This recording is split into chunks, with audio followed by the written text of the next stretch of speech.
Welcome to another episode of the Unpaved Part Talk. My name is Peter Wanzi, and I'm your host.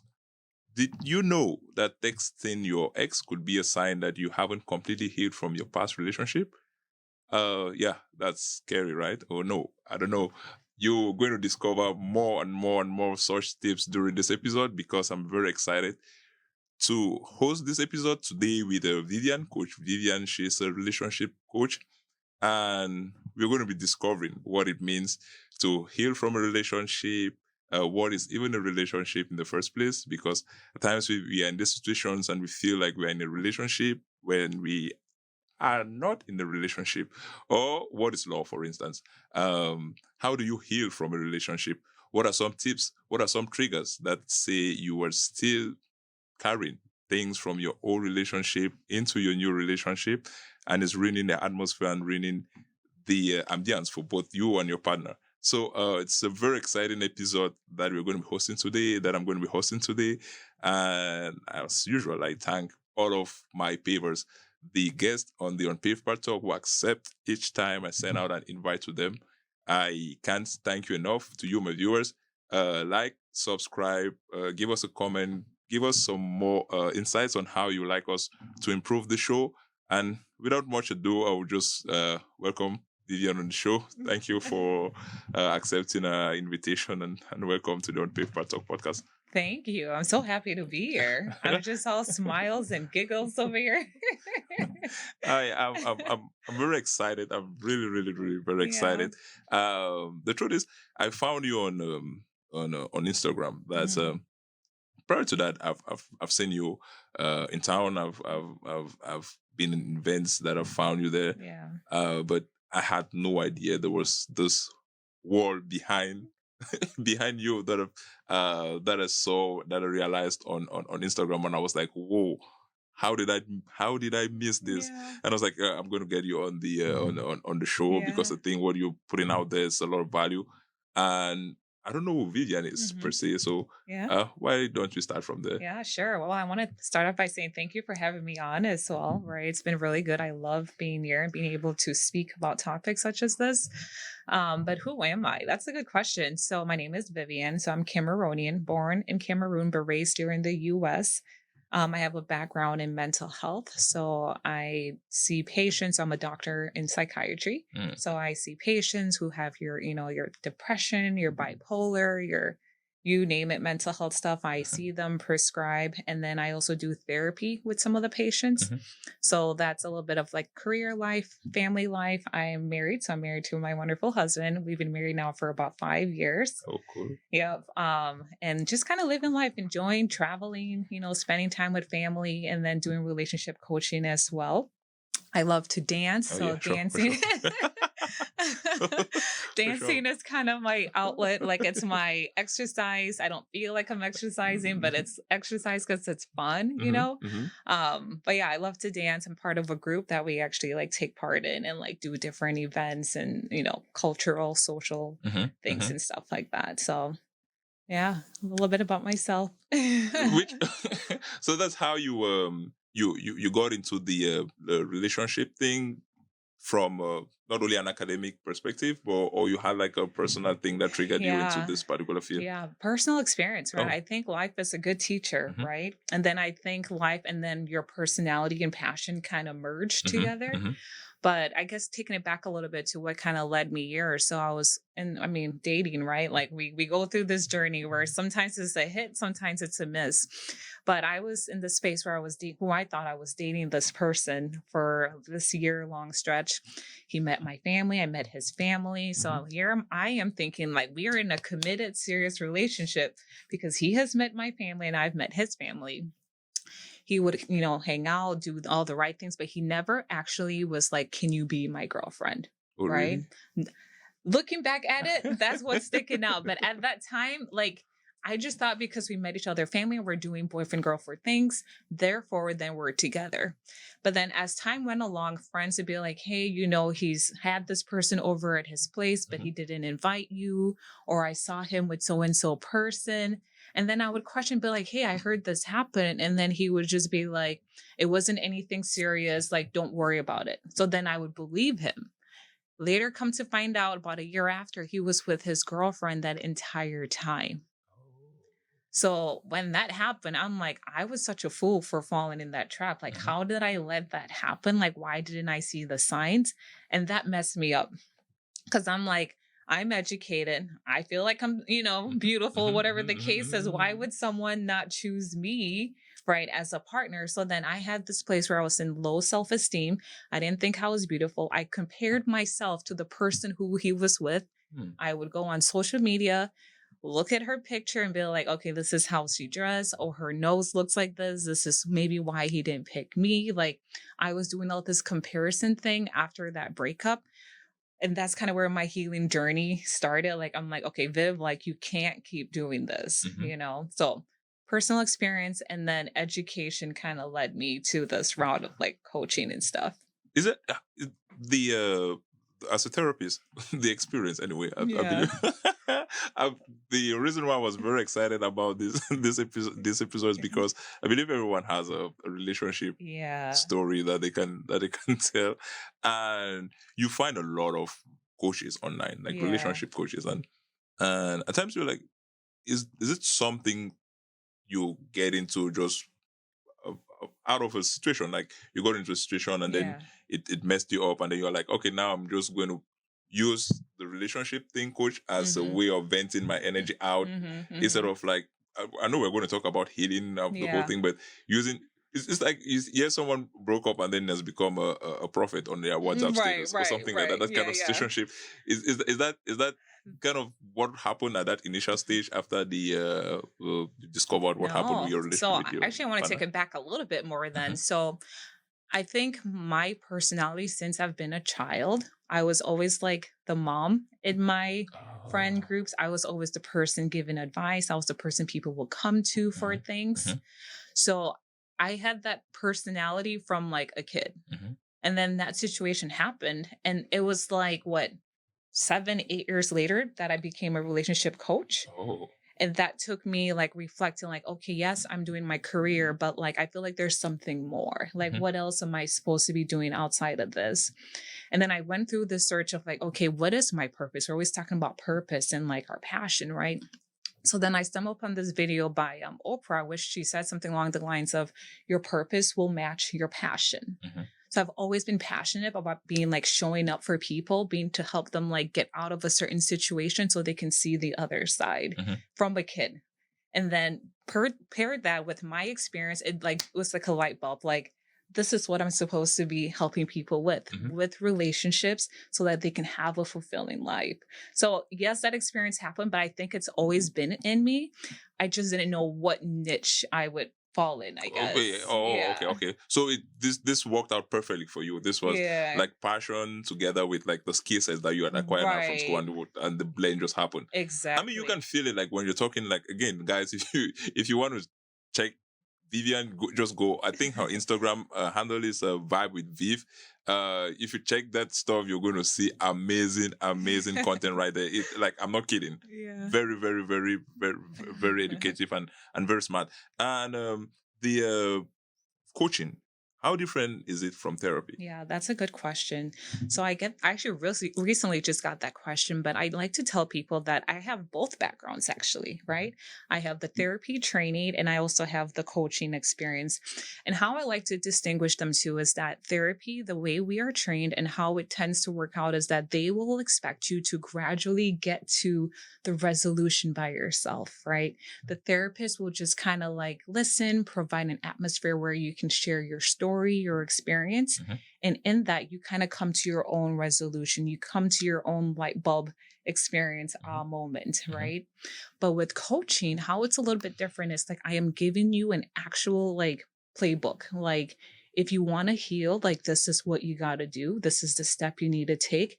It's like that tough love that you sometimes need to get to the other side. So not just letting you sit and talk about your experience, which that's also good, but it's like these are the steps you need to take to get to this outcome. Mhm. And I'm going to be that coach who is going to encourage you. I'm going to be that Mhm. shoulder for you to lean on. There will be days where you take a few steps forward and a few steps back, and I'm going to be able to coach you through those steps and not just sit back and kind of let you come to your own resolution on your own. I'm going to provide you that guide. That's the added advantage you have as a coach. Correct. Not only the mental part of it or the therapy part of it, but you have the the I'm trying to think about it like a soccer coach, for Yeah. instance. Like he's on the field, he's like giving them the tactic exactly on how to get Yes. on the opponent's side or on their net into how to score the goal. Like this is exactly what you need to do practically. Mhm. So that's what you do as a coach. Correct. But that's not the same thing you do when you have a therapy session Yeah, with your with and when you I think you have sessions, right, I when you talk do. with the with your clients. How Mhm. do you call them now? Clients, yeah. I Okay, call them clients, yeah. the human. Not So, patients. I wanted Clients. I wanted to be sure. I wanted to be sure that I'm Yeah. not going off track here. Yeah, no, you're good. Yeah. So when you have sessions with your Mhm. clients, I don't want to get into like the backdoor of how that looks like, but what's the Mhm. percentage like of like I don't want to say like Africans, Mhm. whites and that kind of Yeah. thing because I've seen on social media a lot of times like jokes people like Kevin Hart say blacks don't do Yeah. therapy and Yeah. things like that. Is it the same thing Yeah. I in mean, this a space? majority of people who do work with me are white. That's a fact. Mm, But I think we are in a space where mental health is being talked about more often. mhm, So I think as our African community, Black community, we are getting more access to that. Access is still hard. Therapy is not cheap, right? mhm. Especially without their insurance and stuff. But there's conversations happening, which is causing people like us to seek therapy, which I think it's a great space to we're in. Mm. So how do you get this message back to your community then Yeah. and make it appealing to people Yeah. to go on coaching sessions or Yeah. therapy? How what's the language? How do you get into that? I want to say that market. Yeah. I think what we're doing is a good example, Mhm, right? mhm, People don't know what's available to them until it's like, here, this is something we can do. You can go to this person for therapy. You can go to this service for coaching, right? mhm. We have to create conversations and accessibility to these kind of services.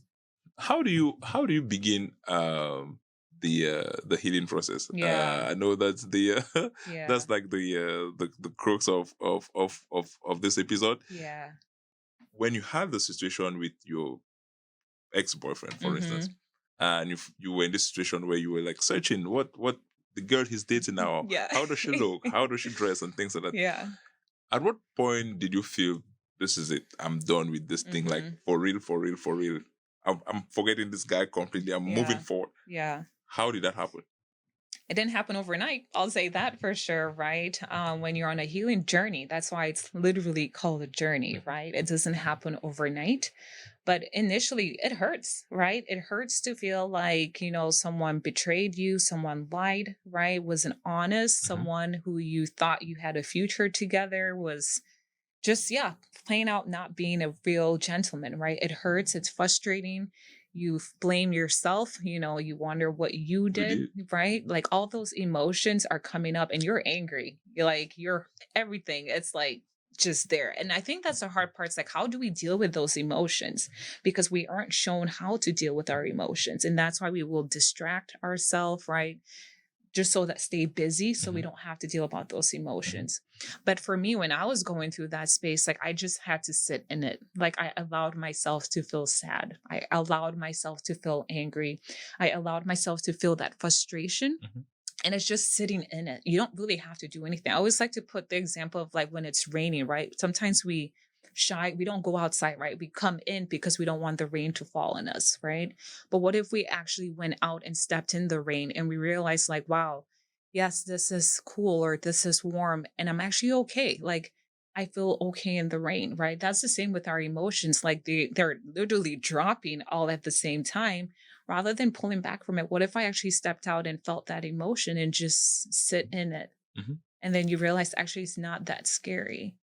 But when we're trying to heal and we shy away those emotions or we suppress them, that's when they start coming up in different ways. And we talk about how they show up in future relationships Mhm.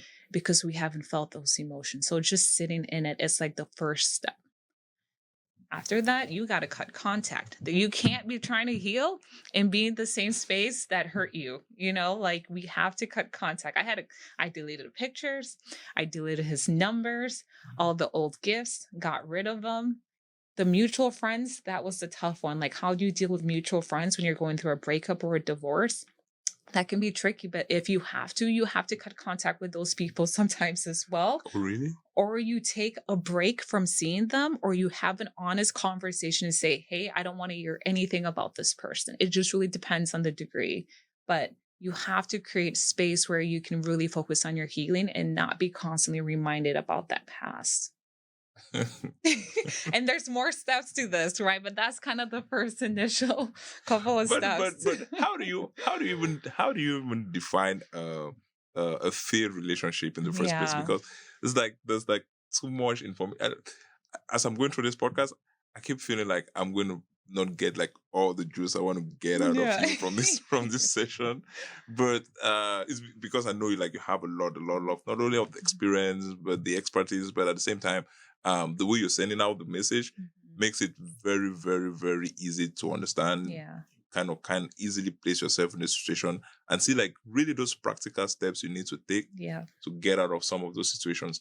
And that's why I really, really do appreciate the content you're putting out there, and why, again, guys, I'll say, if you have relationship issues, this is the coach. This is the person you should reach out to. What causes a relationship to fail in the first place?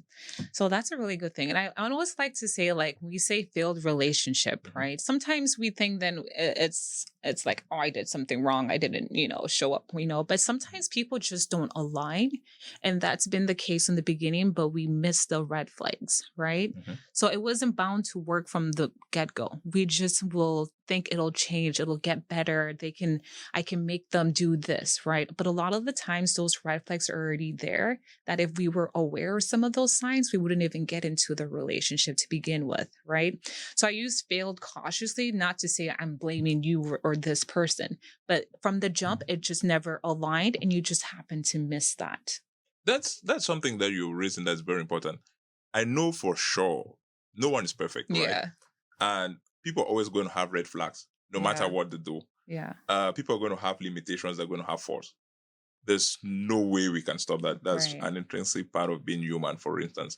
But what are some of like the red flags in a relationship that you should like go away? Like this is not going to work. What are some of those things? Like if you were to name like 3 or 4 or 5 of them. So the first one that comes to my mind is, how do they respond to you when they are angry?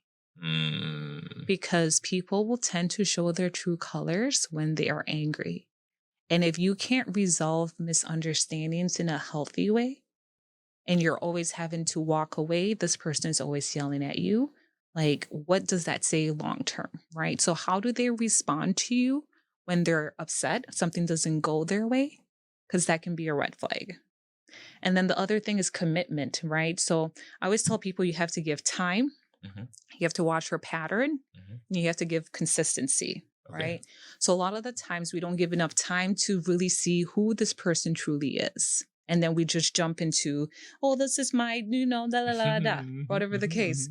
But we have to give time to allow someone to show you who they truly are. Someone can only put up a mask for so long. And then you have to watch her patterns. Like, how committed are you? Like, let's say that I'm supposed to have a date and you don't show up, and that becomes your pattern. Or you say that you're going to show up for me in this specific way, or I want you to be more affectionate in this specific way, whatever the case is, but you're consistently not showing up in that way, although I have vocalized my need. So now that becomes a pattern that I need to watch. So now it's a red flag because you're not valuing what I am trying to communicate to you. And now when that becomes consistent, that's a red flag, right? Because now you truly know what I'm telling you to do and what I desire, and you're choosing not to, right? So we're giving time, we're watching for pattern, and we're watching for consistency. So how does this person either wants to show up in that way that builds a healthy relationship or doesn't? And that looks differently for each person in the sense of like, what is my value might look differently from you. So like I talked about how you speak to me when I'm angry, that's an importance to me, right? And your value set thing might be a little bit different. So choose whatever that is for you. And if you communicate that to that person and that person is not able to or willing to show up in that way, that becomes a red flag. But for me, when I was dating, I wanted someone who would be respectful. So if you can't respect my boundaries, that's a red flag. Mm. So it looks differently for each person and what your core non-negotiables are. How many people talk about that at the start of a relationship? It's like some of those And things that's the that, problem. We don't.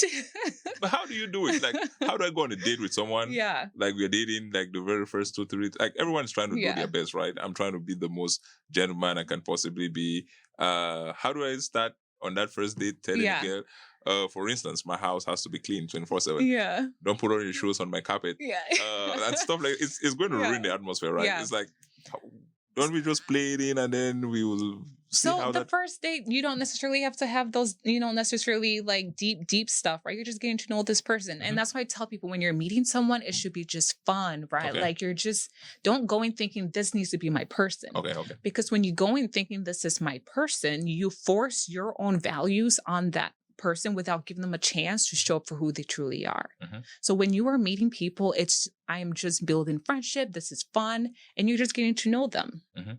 As time goes, though, you have to start having those tough conversations, which is why we avoid them so that we can just keep having fun. But we can't just keep having fun, right? We need to Mhm. get into those tough Mhm. conversations. Mhm. And that's why it's hard for people to have them, because I don't want that fun feeling to stop, or that excitement. So then we become shy and don't talk about those things. So if you're in a situation where you never have to talk about boundaries, Yeah. those tough relations, like those kind of top, very important topics, like Yeah. what you're talking about, like Mhm. how to set boundaries, what is it I like really and what is it I Mhm. dislike, it means you are not in a relationship. I'm just saying this because possibly people who were in Yeah. this situation for like years, but Yeah. they are not in a relationship. Right. They are just Situationships. doing stuff. I found myself in that, right? I thought I was in a relationship, Mhm. but we never had those conversations. We never talked about our values, our goals.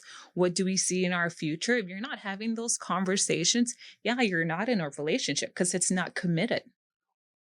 Once you mentioned at the start, your ex-boyfriend he had seen your parents, he had Yeah. seen your family and all that good fun stuff. Mm-hmm. Okay, from where I'm from, like those are like clear indications Right. that this person is serious about Yeah. me. It's like he Yeah. wants to do serious Yep. stuff with me. Right.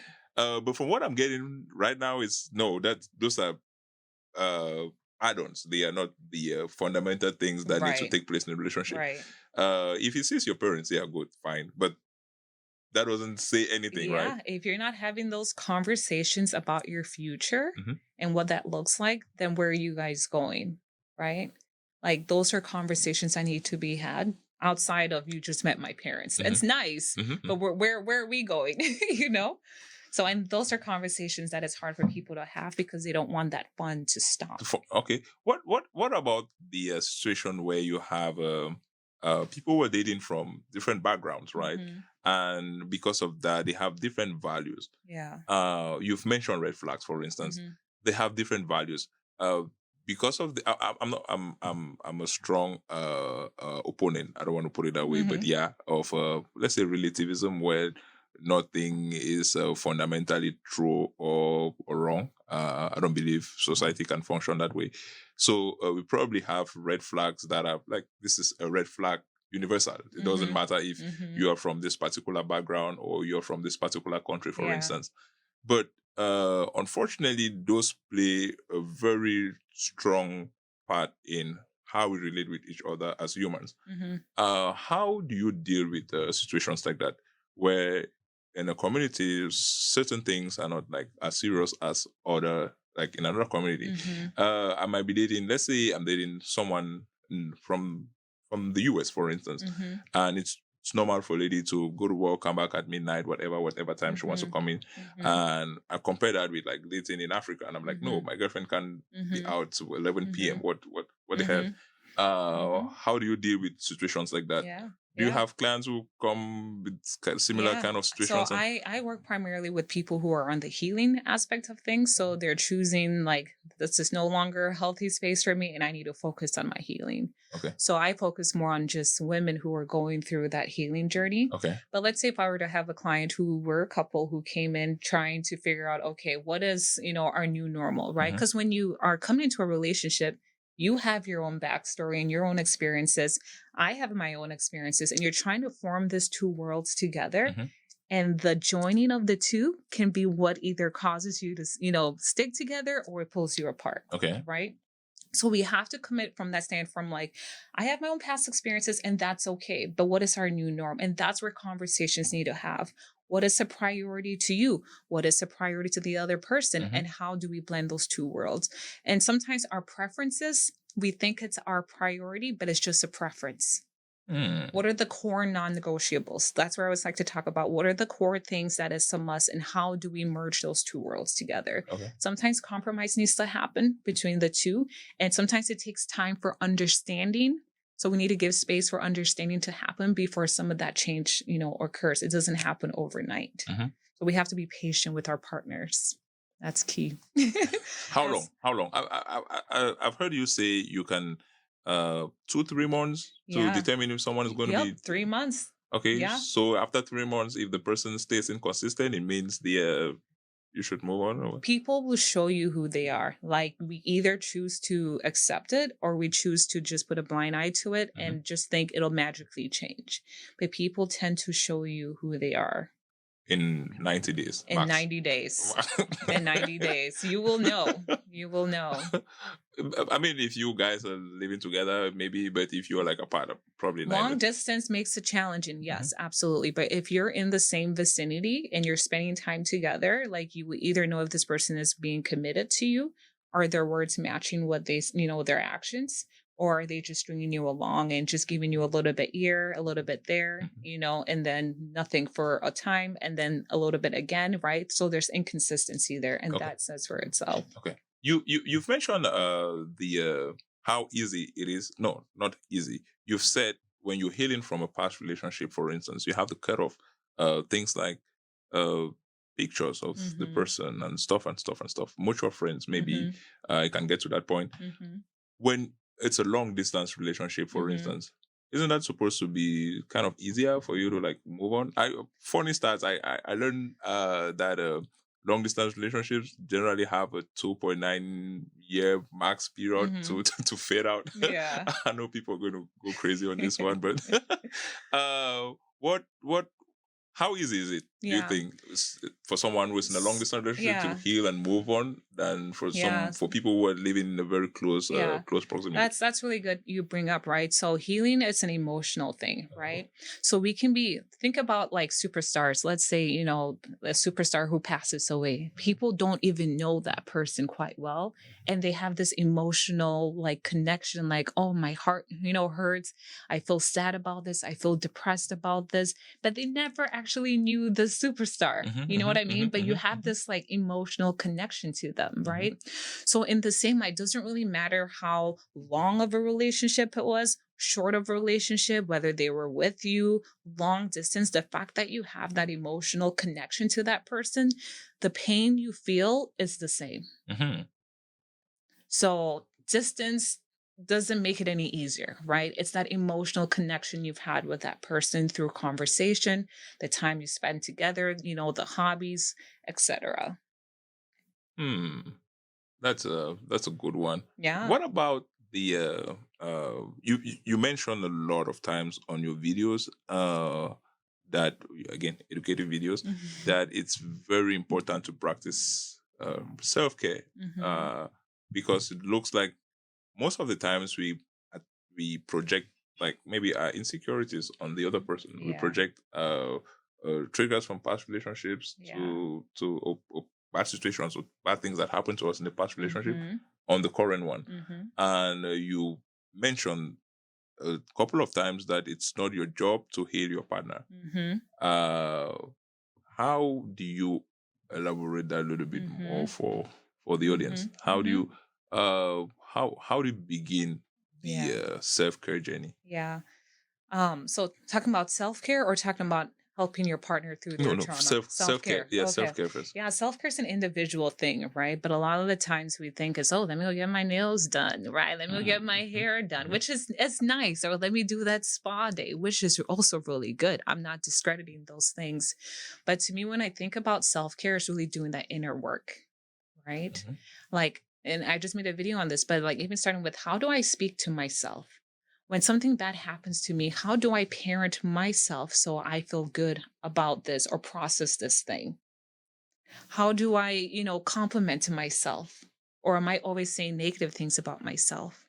Right? That's a practice of self care and how your self talk goes to then, bring out your emotions and how you perceive yourself. Have I taken the time to process my past relationships so that it doesn't come up again? mhm, Have I forgiven myself for a certain mistake that I felt like I made? Have I been intentional with surrounding myself with people who make me feel good about myself? Right.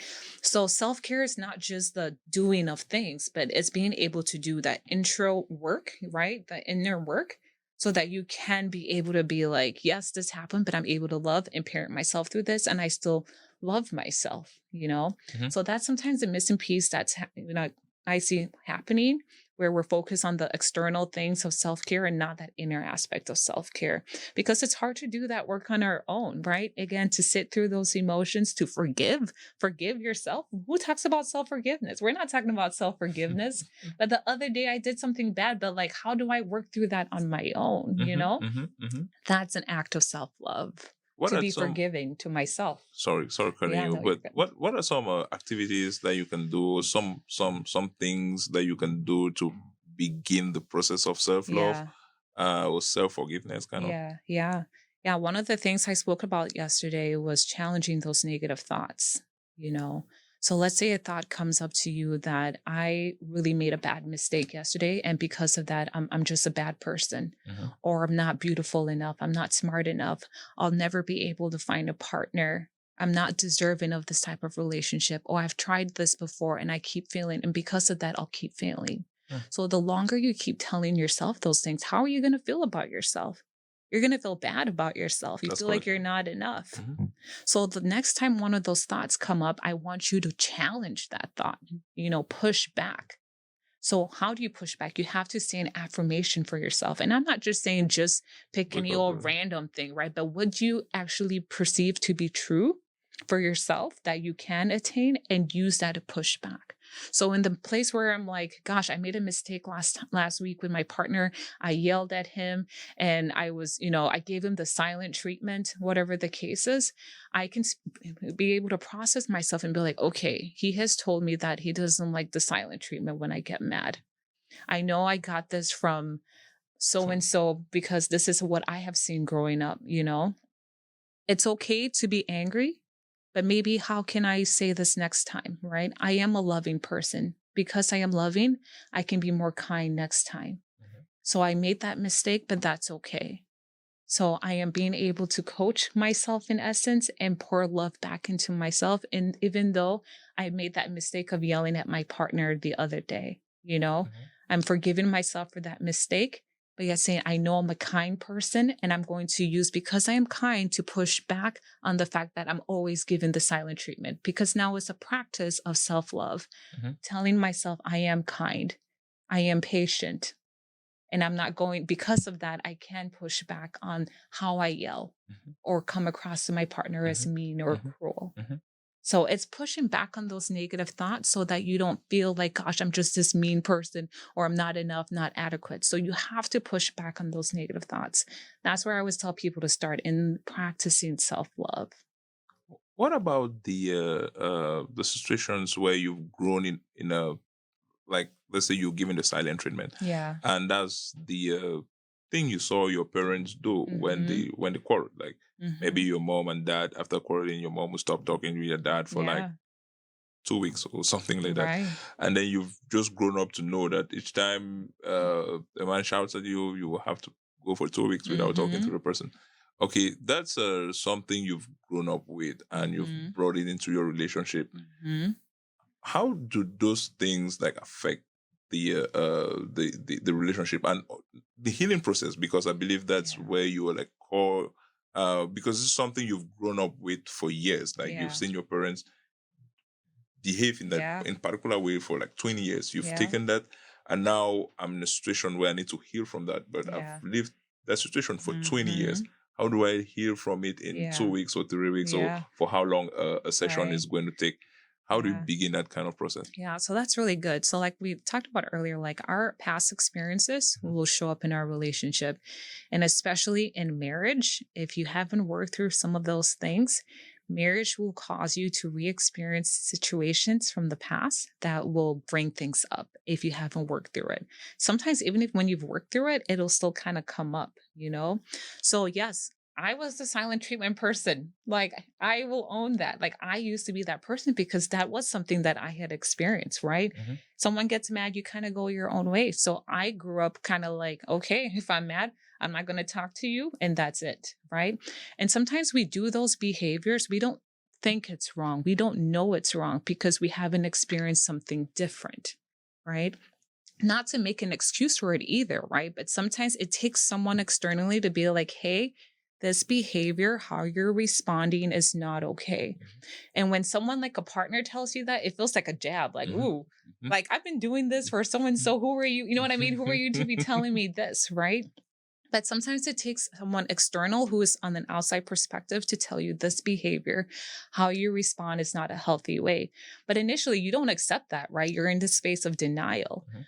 But the way I like to say is that if I love my partner, I should be willing also to grow and change, Yeah, sure, right? sure, sure. For the benefit of our relationship. So Mhm. it's not just about me at this point. So even yes, I may not agree with kind of what you're pointing out, but because I care about our relationship, let me take time to actually think and pause like, okay, what am I actually doing to contribute to how you feel when I do the silent treatment? Mhm. Mhm. So maybe then I need to go do my own work. I need to go find my own therapist to figure out where this behavior is coming from because I don't even know because this has been normal to me. Mhm. And that's why I tell people that seeking counseling, therapy, coaching can be a healthy outlet to help you process things because sometimes we don't even know our own mess we're in because it's our norm based off of our past experiences. So your partner may be the one to help you point it out. They necessarily won't be the one to help you heal, like I Okay. said, Mhm. right? Mhm. Mhm. And that's where you have to get additional support so that you can figure out where is this coming from? Where is my anger coming from? Where is my silent treatment coming from? Because I care about my partner, my relationship, I should be willing to do that work. And that's where people sometimes struggle because it's like, I've been doing this forever. What's wrong with this? Mhm. Right. Mhm. But you got to look at the success of your relationship and being able to work on yourself because that's what marriage will do. It will cause you to, it's a pruning process. Mhm. Mhm. Yeah. It'll peel back the layer for you to have the best version of yourself. But it only happens if you're willing to do that work. Wow. Hey guys, hope you're getting like tons of value from this episode. So don't forget to like, subscribe to the On Pave Part Talk podcast, and leave us your comments right on there. Yeah, there's no healing has to do, I believe, with Yeah. how the relationship ended in the first place. Hmm. Uh, is there a good way? I mean, from the experiences you've had with your clients, is there a good way to end a relationship? Hmm. I think there's healthy ways to end a relationship, Mhm. right? I think ghosting is a very By the way, bad way, okay. right? It just shows that you're not mature enough to have a conversation, Hmm. right? I mean, can you imagine being in what you thought was a relationship with someone and they just ghost you? Like you leave that person confused, like you don't even take any accountability to like let me have this conversation. That is very not a healthy way to end a relationship, right? Texting, some people will text because it's also hard for them to have a conversation. But if you've been in a deep, intentional relationship with this person, the least you owe them is to have an actual conversation with them. Does it matter in how you heal if someone texted you or just ghosted you? Or Yeah, and that's a good thing. So a lot of the times people are looking for closure from Mhm. this person who hurt them. And I tell people you cannot get closure. Like no matter what this person says to you, like, "Oh, I decided to cheat on you because, I actually really like this person more. Like, you really want to hear that answer? You know what I mean? Like, do you really, like, it really doesn't help you. It causes you more pain. So a lot of times we're looking for closure from this person, but this person will not give you the closure you need, because no matter what answer they give you, it'll just be like a dagger. Like, it just keeps digging into that pain. Mhm. So you have to focus on your own closure. And that is simply the fact that this person and you did not align, and you have to move forward on your own healing, your own self-love, your own self-discovery, and what you actually want in your life.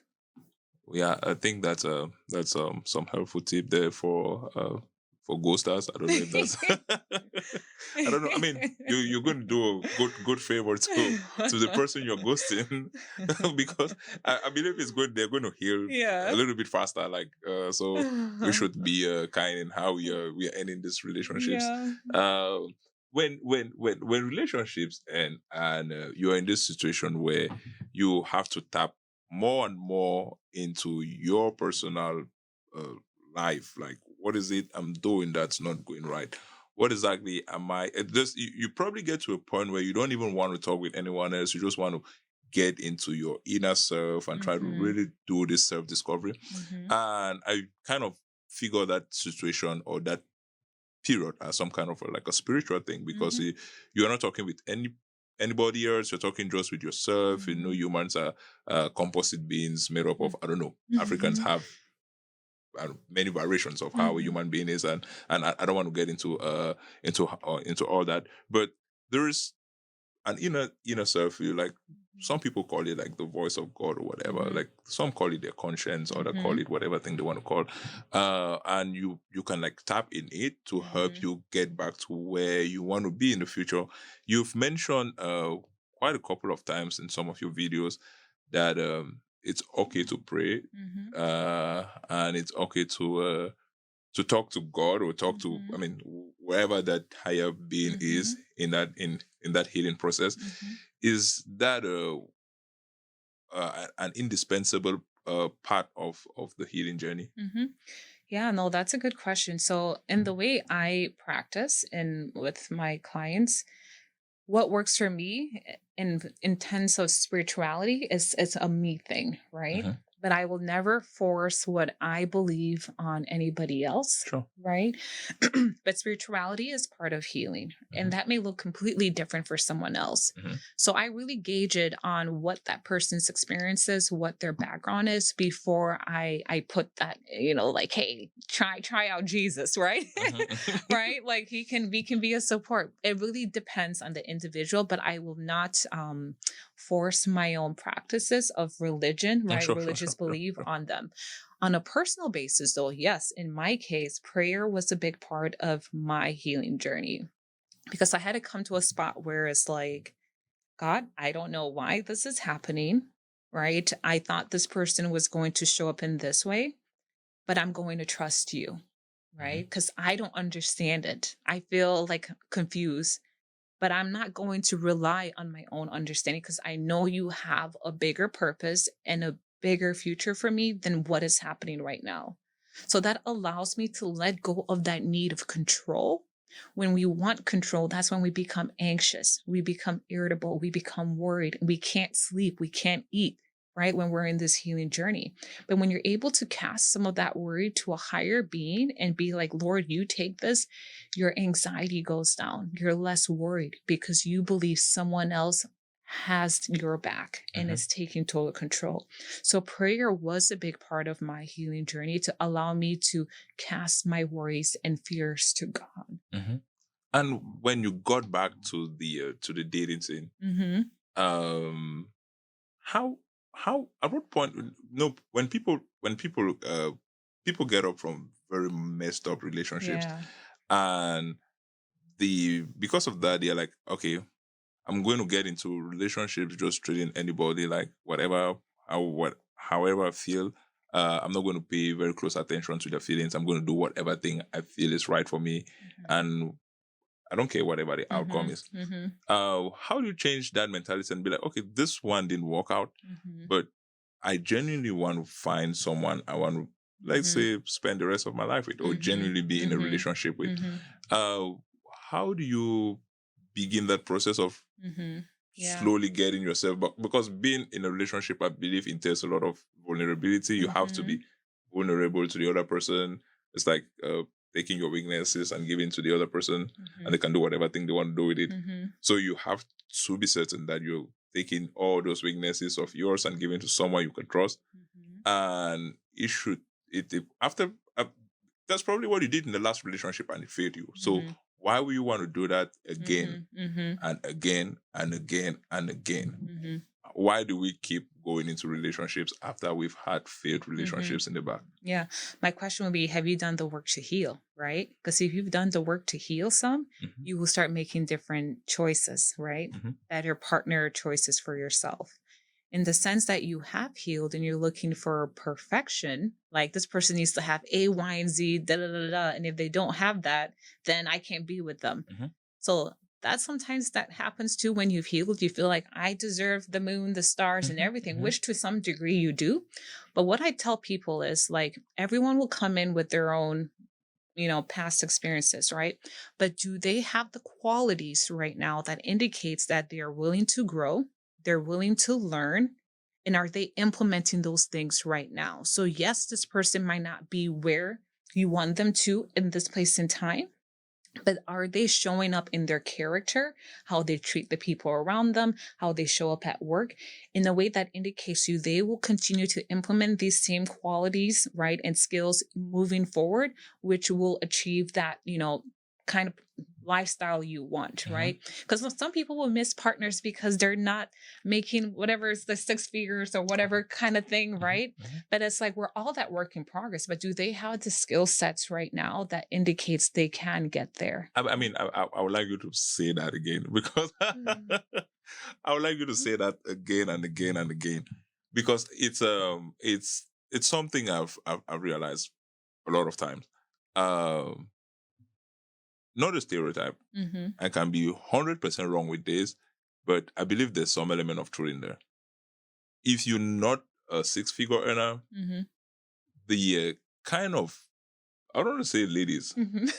but the kind of relationships you can have, or even the kind of relationships you can entertain, are going to be completely different from someone who is probably not making a six-figure job. Mhm.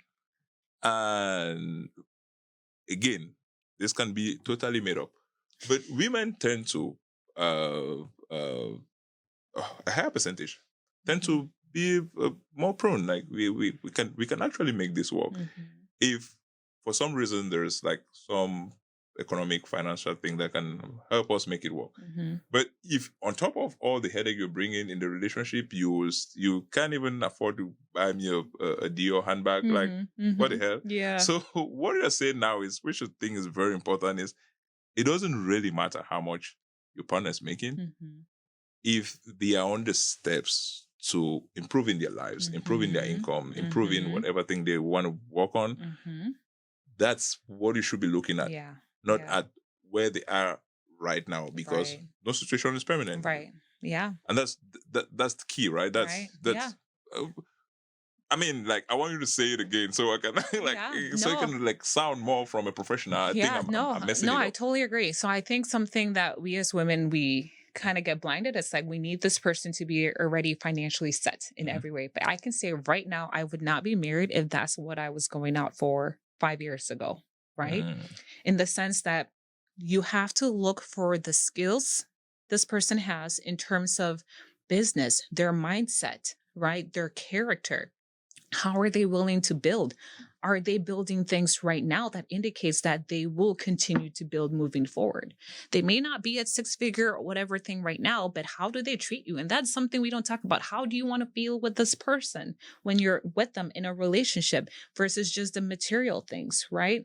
We miss those things and only focus on that and then actually miss good partners because they're not at that financial stability, Mhm. right? But those skill sets that lets you know they can build now, they will continue to build moving forward. You can have six figures today, but if you don't know how to cultivate and keep cultivating, you're going to lose that. Then what? Hmm. Right?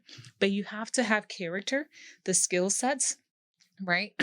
And the ability to build and grow And those are the qualities that I think if we look more into, we will actually have more successful relationships than more focus on the material things that are easy to come and easy to go.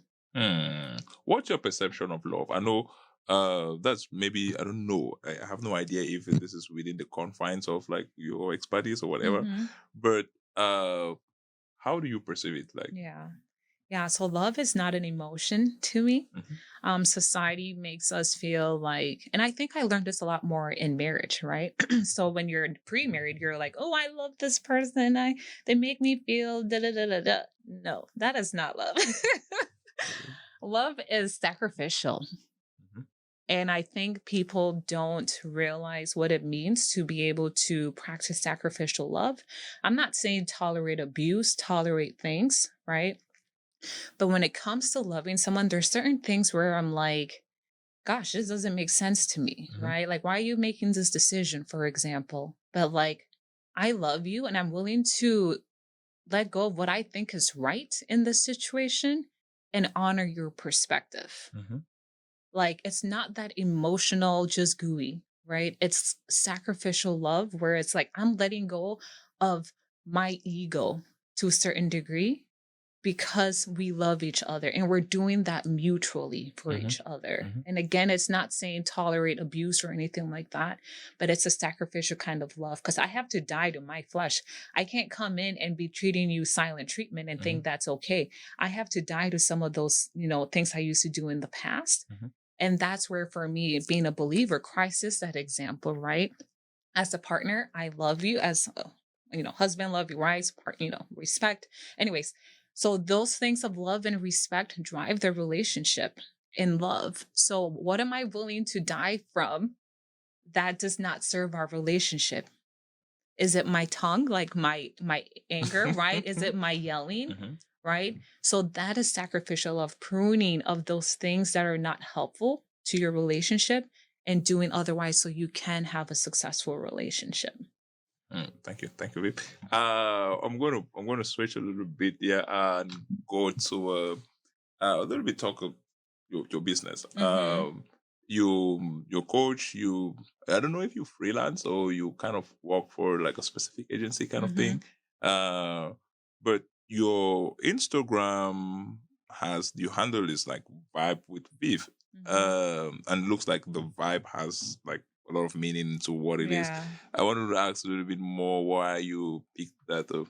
Yeah, yeah. So that's a good question. So vibe to me means its own meaning. Hmm. Hmm. So one of my goals is to give you vision, right? Hmm. So when you're going through this healing journey, sometimes it's hard to see the future and what your future will look like without this person, recreating your own new norm, your new goals, your own identity. So my goal is to bring you vision.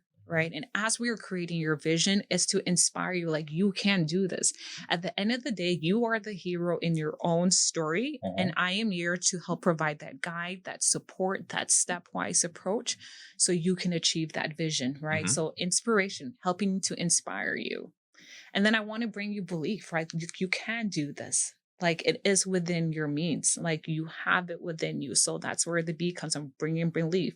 And then empowerment is the last one. So I want to empower you in this process so you can be like, all right, we've done working together, right? And I can do this, moving forward kind of thing. So that's where vibe comes in. So vision, inspiration, belief, and empowerment. What happens when at the end of a session you have a really really tough client and they are not able to go through the vibe? Yeah. Yeah. What how do you deal with, like, Yeah. you have this client, you've told them 100 times, Yeah. stop texting your ex, delete their number from your phone, stop hanging out with the friends they're hanging out with, Yeah. and they keep telling you what they're doing. I've heard situations where where people are like, what, I heard my ex it's it has hard time doing this particular thing. I'm happy. I'm actually very happy that he's unable to do this because Yeah. that's like karma. Like what he did to me, he's going to pay for it. Yeah. And so I need friends like my ex friends who keep telling me exactly what's happening in his life or what's happening in her life that's not going fine, so I Yeah. can feel fine about how my life is going. And these are all things you don't want your clients to do, right? Right. But if you have a client who just Yeah. cannot move across Mm-hmm. these things. Mm-hmm. How do you deal with them? Yeah, no, that's a really good question. I have one right now, actually. And honestly, one of the things that I tell her is like, you have to decide what you want. If you want a serious relationship, this is exactly what I'm telling you to do to heal and move forward. And it's okay if you're not ready for that. Okay. You know what I mean? Like, Mhm. it's okay if you just want to have fun right now and just do whatever. That's okay. But in your mind, you're saying you want this, but you're not ready yet for it. Mhm. So sometimes we just have to accept the fact that you're not ready to do the work because healing and doing things differently requires you to show up in a different way than what you've been doing in the past. Mhm. Sometimes we think we're ready to do that work, but we come to realize we're not quite ready yet. And that's okay. And that's where I can say, hey, I know you say you're ready for doing this work, but from what I'm seeing, you're not quite ready yet. And that's okay. Mhm. Like, you go do you. Mhm. When you get tired again of the same results you're not getting, come back. Like, let's actually then get serious. But it's okay if you're Okay. not ready. Okay. Go Okay. have fun. Do Okay. whatever you want. Okay. Okay. Right? And Yes. when you Yeah. are ready to come back Mhm. and Mhm. actually do the Mhm. work and Mhm. show up, Mhm. let's get back. So it's Hmm. okay if you're not ready. That's totally fine. How do you know someone needs professional help? Like Yeah. uh what are some indications Yeah. that it's very difficult for partners to say, yeah, you need professional help. Mm-hmm. People always try to fix their partners. Mm-hmm. If I see you have some faults or whatever, I would Yeah. try as much as I can to say, no, Right. stop Right. doing this. I don't like Right. you when you give me like the silent treatment, and then you just keep doing it and doing it and doing it Right. and things like that. And then it gets frustrating, and then you're Mm-hmm. like, I mean, I've done everything I possibly could. Mm-hmm. Mm-hmm. Maybe it's time for you to see someone else Mm-hmm. to tell you the same things I'm telling you. Yeah. Maybe you understand a little bit more what Yeah. I'm saying. What are some indications that Yeah. it's the time for them to see Yeah, a I think professional? exactly what you just said, right? Like, you can only do so much on your own, right? Mhm. So, and then when you've like, I've tried this, I've brought up this person, referred you to this person. All what I'm saying is going through one ear and out the other, Mhm. right? Maybe you should talk to someone who has a, more skill set in helping with this specific thing. Maybe helping with anger, helping with communication, helping with respect, Mhm. right? When you've gone through that again, time, consistency, pattern, when you're seeing that the same pattern has happened, it's consistent, it's been happening over time, you've tried to set boundaries, that boundaries is not being maintained, right? It's time to include someone else in there, right? Because Mhm. it then starts to impact your mental health, right? You can't eat, you can't sleep, you keep worrying about this person, worrying about the situation. It's hard for you to go to work and actually function because you're thinking about what's going on at home. You can't enjoy social activities because again, you're worried about what's happening at home and what's going on. Mhm. So it trickles into every area of your life. When things in your, day-to-day life aren't going well, it'll impact your mental health. Mhm. And there's where anxiety comes in, depression comes in, suicidal thoughts can come in depending to how far we, get into things. But it can impact your entire life when something in your personal life isn't going well and you haven't addressed it. Mhm. And once that worry becomes again consistent, it's really time for you to get help. Or if you're repeating the same patterns and not getting the results that you want, it's time to get help, right? So there's not like we need to get to this specific stage before we start seeking help, but it's like at any moment where you realize something feels off, in your personal life, in your relationship, it's never too early to seek professional help. Mhm. Actually, the faster you get it, it saves you time, right? Because you can kind of go over that thing faster and heal and move on. And it can build your relationship much sooner. So the sooner you can actually get help, it'll be better for your relationship. Hmm. That's a very good one. Who's your ID clan? Yeah. So I work with women who are going through like breakups, divorce, separation. I always like to say that those emotions, whether it's a breakup, divorce, separation, they're the same, Mhm. right? Like Mhm. what we talked about earlier, doesn't Mhm. matter how long or short that relationship Mhm. was, we build that emotional connection. And Mhm. that breakup feeling is the same for all of them, Mhm. right? Mhm. So women who are going through something like that, I help them heal, move forward. We're processing the past, rediscovering themselves, their new passions, their new goals, what they actually want out of a relationship, how to self-soothe, how to parent them. So that's who I tend to work with, people who are going through that kind of healing journey. And from your community, the possibly people with breakups and divorces and whatever. But the turnout, I don't want to say the turnaround or turnout for therapy and stuff like this Yeah. is very low, It's right? it's tough, right? And that's something that I'm learning as I am going through this. Like Hmm. people are scared to reach out, right? People don't know who to reach out to. Hmm. So being that I'm in that space where I am offering the service, I have to be intentional to actually reach out and be like, "Hey, here's my hand. Okay. Here's support. You don't have to go through this by yourself," right? Hmm. Because people are scared to do the reaching out on their own. Mm. So even having conversations like this is another way to be like, hey, this is someone here who can be a support, you know? Hmm. Hmm. Hmm. Yeah. I mean that's and you have sessions, classes. Yep. I offer sessions. So they're via video call. So you can be anywhere in the world. And I am here in Minnesota and we can have our sessions. So it's video call with weekly text support as well. So if something happens, hey, this person said this to me. I don't know how to respond. What do you think about this? We can like chat, through text as well throughout the week to give you that support to process things. Okay, that's 24/7 kind of thing. Correct. And you have Zoom classes or Yep, what? I offer. So I'm going to be offering monthly classes this Mhm. rest of the summer. Actually, I Okay. just had one recently. Okay. So be on the lookout for that. So it's focused on healing and moving forward. Healing and moving forward. Hmm. Um, Finding a good relationship coach along the streets is not. It's not. As I said at the start of the show, you find a lot of relationship Yeah. coaches on Facebook. People take their cameras, put on a live thing, Yeah. and start discussing whatever thing they're saying there. Um, and they have like this very big audiences because they're saying very no, it's easy to get the trend going when you're saying certain things, but when you're talking with the professional, Mhm. how do you identify what are just some little characteristics Yeah. to identify good relationship coach Yeah. therapist kind of thing Yeah. from all the things that you Yeah. see out there? Yeah. It's hard to determine who's a good coach. I mean, everyone can talk a good talk, Uh-huh. right? Sure, sure. But I like to point, for example, for myself, Hmm. right? So I come in with not just the personal experience, but I come in with training, right? So my background is in mental health.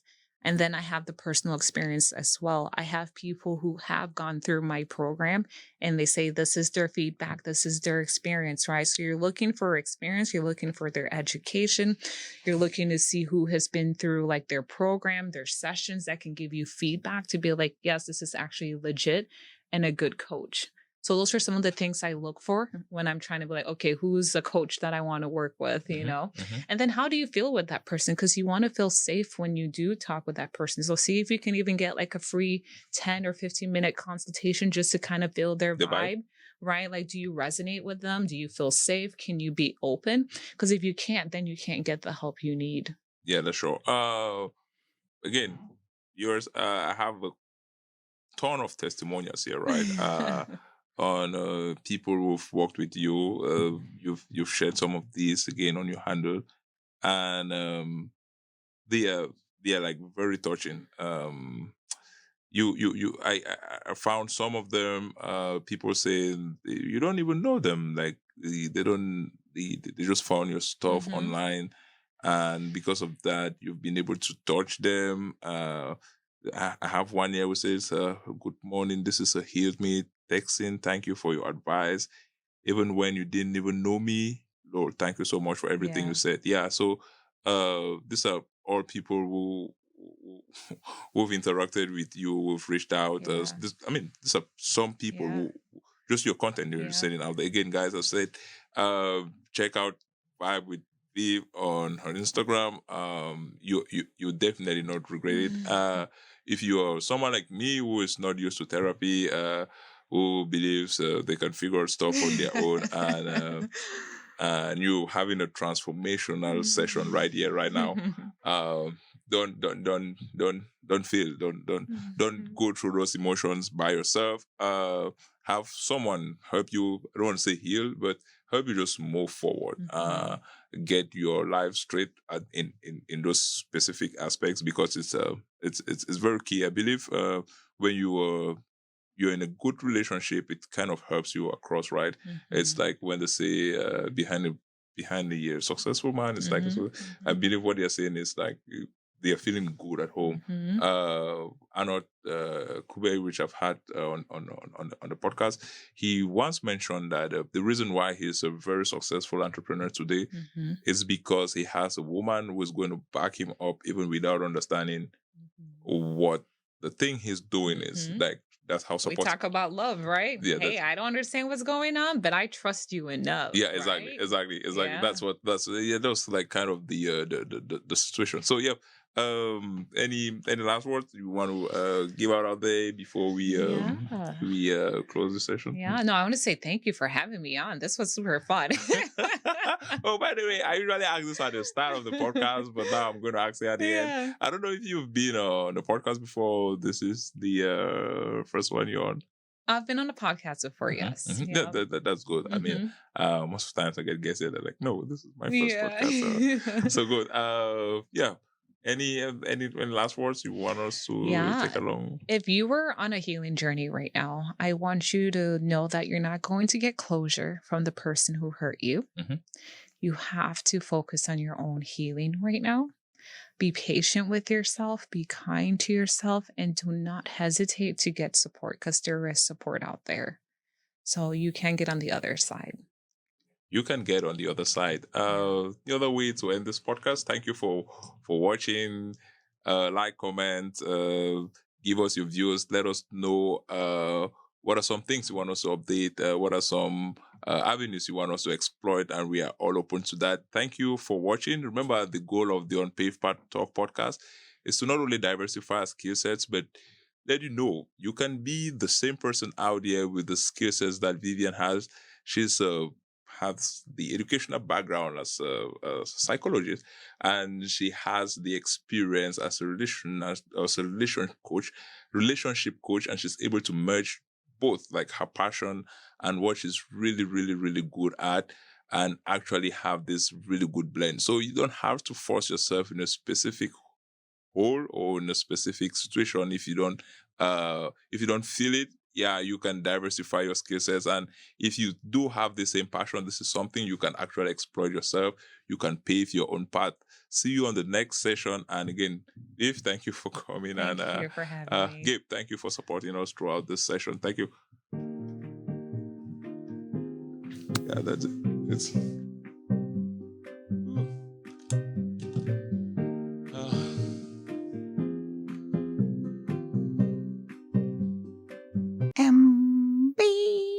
MBC. No relation to NBC.